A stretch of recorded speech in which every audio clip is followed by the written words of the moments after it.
has been all over the news this week.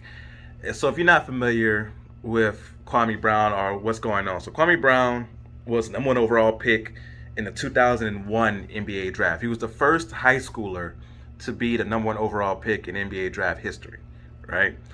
And he did not live up to expectations, and that's putting it lightly, right?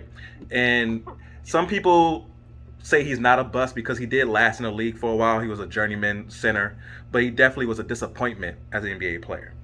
So the All the Smoke podcast, which is hosted by NBA players or former NBA players, Matt Barnes and Steven Jackson, had Gilbert Arenas on as a guest.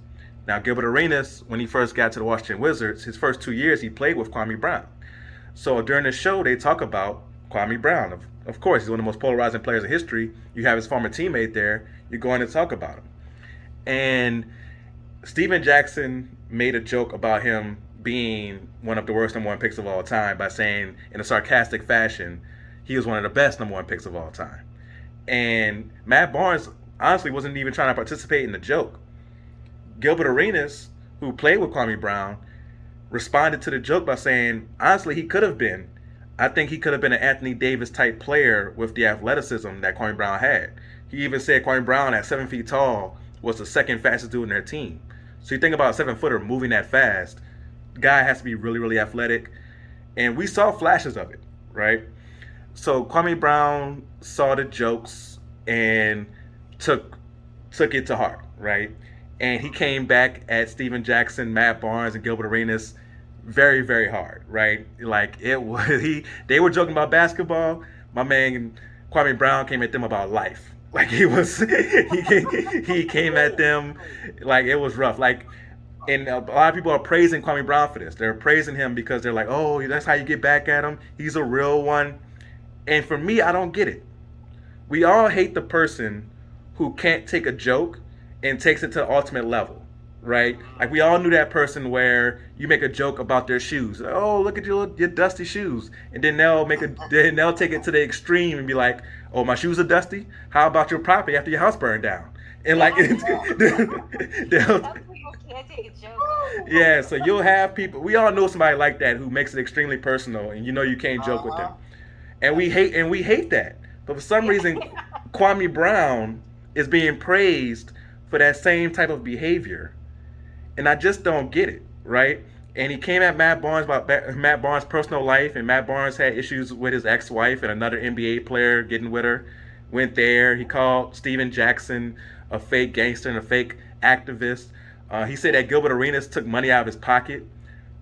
And for me, I'm like, Gilbert Arenas didn't take money out your pocket, bro. Your lack of production and not being able to stay healthy took money out of your pocket. You got to take accountability for that. Now, do I believe Kwame Brown had the ability maybe to be a really good NBA player? I think so. Like some of the things outside of his circumstances definitely hurt. Being drafted by the Wizards, that hurt, right? Getting there with an older Michael Jordan and a very bad roster around definitely didn't help Kwame Brown, right? And then going from there to the Lakers, where it's Kobe and nobody else around, so Kobe has to do everything, and you're getting blamed for it, doesn't help. His circumstances that were outside of his control absolutely sucked. Definitely.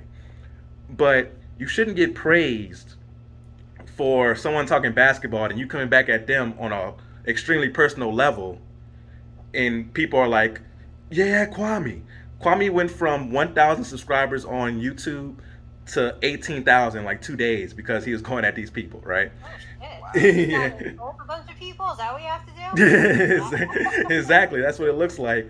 And Yo, what does that tell you? When I got more followers than Kwame Brown before yesterday, man. That's something.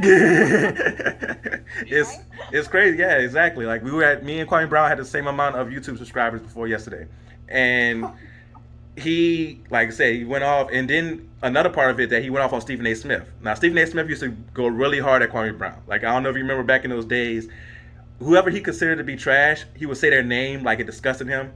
He had this whole, like, that was his bit at that time. He was like, oh, Kwame Brown. Yeah, He also, he was like, Rasho Nesterovich. nice, man. Very nice. Yeah, so he had all these people that he just despised because they sucked on the basketball court. And Kwame tried to make it racial, saying that Stephen A was just going at black people when he also went at Rasho Nesterovich and Darko Milicic, who obviously aren't black. So for me, Kwame Brown, the reason that people are tuning into your YouTube channel is because you're going at Matt Barnes, Steven Jackson, Gilbert Arenas, tearing them down, and that's the same thing you're accusing Stephen A of. So I have to throw my tomatoes at Kwame Brown and the people who are egging him on for this behavior that we all hate when somebody takes a joke from little level down here to the extreme personal level. So my tomatoes are being thrown at Kwame Brown and the people egging on Kwame Brown